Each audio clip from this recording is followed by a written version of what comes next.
चलिए मान निकाले। Question number 6, 5 cos square 60 degree plus 4 sec square 30 degree minus 10 square 45 degree बटा sin square 30 degree plus cos square 30 degree. तो यहाँ पर हम मान पुट करेंगे 5 cos 60 डिग्री का मान क्या होता है, तो cos 60 डिग्री का मान 1/2, इसका होल स्क्वायर है तो यहाँ पर होल स्क्वायर देंगे, प्लस 4 सेक स्क्वायर 30 डिग्री का मान कितना होता है, तो सेक स्क्वायर 30 डिग्री का मान होता है 2/√3, इसका होल स्क्वायर है तो whole square minus tan square 45 degree, तो tan 45 का मान आप लोग जानते हैं कि 1 होता है, तो 1 का होल स्क्वायर के होल स्क्वायर बटा, अब यहाँ पर साइन 30 डिग्री है तो साइन 30 डिग्री का मान होता है 1/2 के whole square plus cos 30 degree, तो इसका मान होता है √3/2 का होल स्क्वायर। अब यहाँ पर हम मान पुट कर दिए, उसके बाद 5 के 5 गुना 1 का स्क्वायर, यदि 1 का स्क्वायर करेंगे तो 1 गुना 1 बराबर कितना होगा 1, तो यहाँ 1 के 1/2 दूना कितना हो जाएगा 4 प्लस 4 है तो 4 गुना 2 दूना 4 बटा स्क्वायर से ही रूट कट जाएगी, तो स्क्वायर से रूट कट जाएगा तो 3 माइनस 1 का होल स्क्वायर हो जाएगा 1 बटा 1 का होल स्क्वायर फिर है तो 1 और 2 दूना कितना 4 प्लस स्क्वायर से रूट खत्म तो 3 बटा ले वाला तो बची हुई है तो 2 दूना कितना 4। अब यहाँ पर हम चलेंगे कि 5 में 1 से गुना तो 5/4 प्लस 4 चौक कितना हो जाएगा 16/3 माइनस 1, कुछ भी नहीं है नीचा में तो 1 हम लगा सकते हैं बटा, यहाँ पर जो है वो भी लिखते हैं डिजिट, तो 1/4 प्लस 1 प्लस 3/4।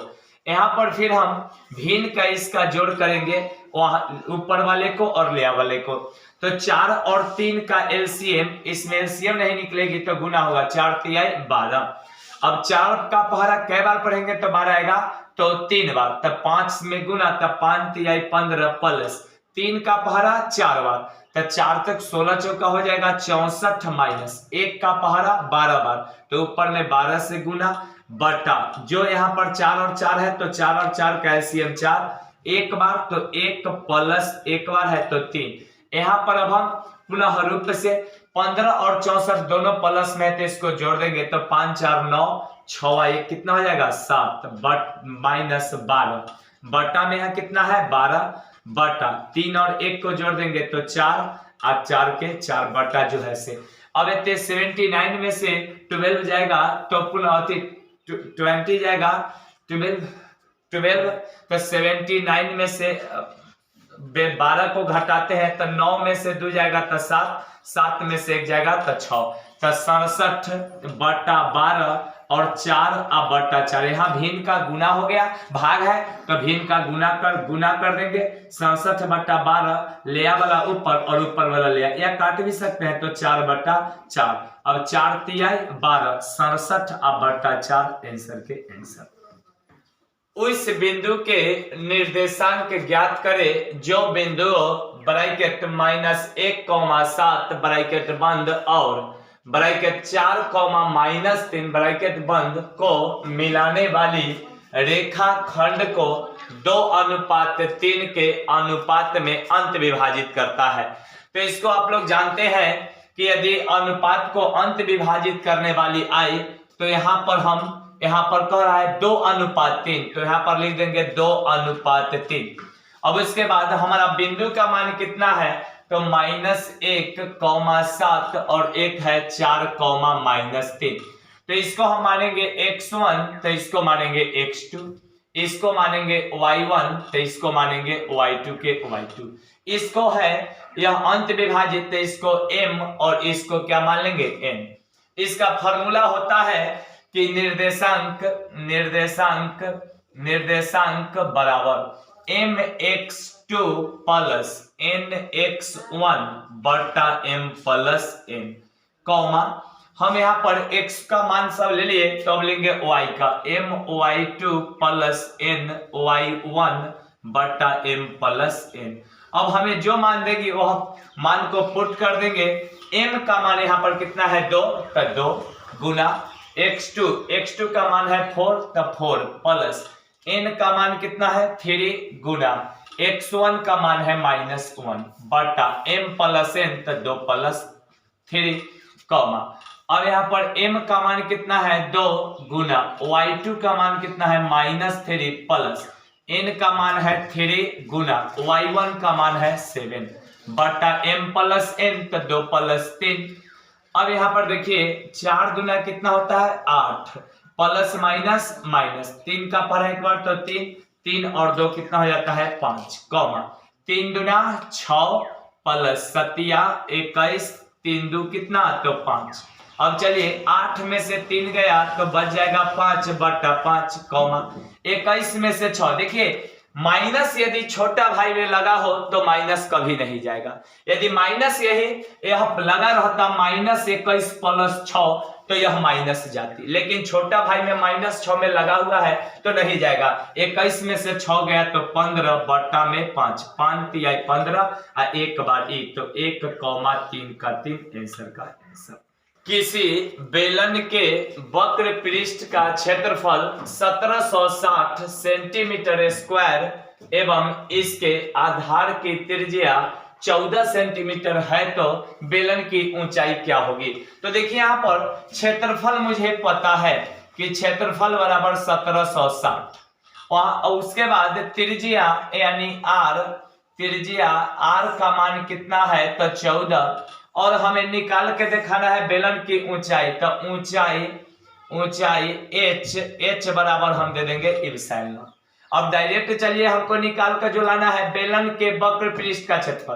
तो बेलन के वक्र पृष्ठ का क्षेत्रफल बराबर बेलन के वक्र पृष्ठ का क्षेत्रफल कितना हो गया 2πr(h)। क्षेत्रफल यहाँ पर है 1760 बराबर 2 का 2 पाई का मान आप लोग के बहुत पहले से पता है कि 22/7 गुना r का मान कितना है त्रिज्या 14 और h तो हमें निकाल कर लानी है तो गुना h बटा में 1 दे देंगे और क्रॉस मल्टीपल तिरछा गुना या कचिया गुना 1760 में 7 से तो 1760 गुना 7 बराबर 2 का पहरा एक बार तो 2 गुना 22 का पहरा एक बार तो 22 r 14 का पहरा एक बार तो 14 गुना h का पहरा एक बार तो h क्रॉस मल्टीपल कर दिए 1760 में 7 से बराबर 2 का पढ़ाएगा तो 2 22 का पढ़ाएगा तो 22 14 का पढ़ाएगा तो 14 h का पढ़ाएगा तो h। सब जाति तो एक समान है लेकिन h दूसरा जाति है तो h को घर से बाहर तो h बराबर पहले जब इधर से लिए हैं तब इधर से चलेंगे 1760 गुना 7 अब बट्टा में 2 गुना 22 गुना 14 के 14। सबसे पहले शॉर्ट तरीका से काटेंगे 7 दूना 14 बड़ा के इधर लिखा जाएगा। उसके बाद 2 से काटेंगे इसको तो 2 से कट जाएगा 880 बार में। उसके बाद इसको पुनः हरूप से 2 से फिर काटेंगे तो 440। अब यहाँ पर आ गया तो h बराबर 440 बटा 22। अब फ्रेश करके काटेंगे 22 दूना कितना 44 का 2 और 0 का 0 यानी h बराबर 20 आंसर के आंसर। देखिए क्वेश्चन नंबर अब आ गए हम 9 पर। यदि द्विघात बहुपद 5x² - 7x + 1 के शून्यक अल्फा और बीटा हो तो 1/α + 1/β का मान क्या होगा। यह ऑब्जेक्टिव में और सब्जेक्टिव दोनों में रहेगा। तो यहाँ पर हम पहले मान लेंगे कि इसको a बराबर 5 है तो 5, b बराबर -7 है तो -7 और c बराबर 1 दिया हुआ है तो 1।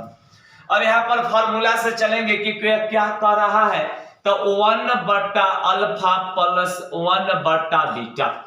तो इसको पहले हम फार्मूला को पहले बनाएंगे कि 1/α यानी भिन्न के जोड़ तो अल्फा बीटा को एलसीएम निकालेंगे तो इसका एलसीएम हो जाएगा अल्फा × बीटा। अब इतने अल्फा से अल्फा का पहरा पढ़ेंगे तो बात खत्म और बीटा से ऊपर में गुना तो बीटा प्लस बीटा से बीटा तो एक बार तो कुछ भी नहीं होगा तो ऊपर में चल जाएगा अल्फा का अल्फा। अब आप लोग पुनः रूप से जानते हैं कि शून्य का योगफल अल्फा प्लस बीटा का मान होता है -b/a बटा अब अल्फा × बीटा यानी गुणनफल का मान होता है c/a। अब यहाँ पर पुनः रूप से माइनस b का मान यहाँ पर क्या दिया हुआ है -7 बटा a का मान क्या दिया हुआ है 5 बटा c का मान क्या दिया हुआ है 1 बटा a का मान क्या दिया हुआ है 5। अब यहाँ पर देखिए माइनस माइनस क्या हो गया प्लस। अब भिन्न का भाग आ गया तो हम भिन्न के भाग से भिन्न के गुना में जाएंगे तो लेया वाला ऊपर ऊपर वाला लेया, तो 7/5 गुना लेया में क्या है तो 5 तो ऊपर चल जाएगी और ऊपर वाला 1 है से लेया 5 से 5 रफा दफा, तो 7 का पहरा एक बार पढ़ेंगे 7/1 तो आ जाएगी 7 आंसर के आंसर। चलिए क्वेश्चन नंबर 10 है कि सिद्ध करें कि 2 + √2 एक अपरिमेय संख्या है। इससे ज्यादा बनाने से कोई फायदे नहीं होगी, क्या कि यह 2 नंबर का ही पूछा जाता है, तो इसको हम शॉर्ट में बनाएंगे जो हमें पेज भी बचे और हमारा क्वेश्चन भी सोल्व हो जाए। तो चलिए यहाँ पर हम मानेंगे कि माना कि 2 + √2 यहाँ पर अपरिमेय बोल रहा है तो इसको डायरेक्ट उल्टा करेंगे तो अपरिमेय का उल्टा हो जाएगा परिमेय संख्या है। माना कि 2 + √2 परिमेय संख्या है। इसमें हम अपना मन से कुछ भी a b c d कुछ भी रख सकते हैं, तो यहाँ पर हम रख लेते हैं p/q। उभयनिष्ठ संख्या लेने पर देने पर या रखने पर कुछ भी लिख सकते हैं, और यहाँ पर दे सकते हैं q not = 0 को 0। अब यहाँ पर 2 + √2 बराबर p/q।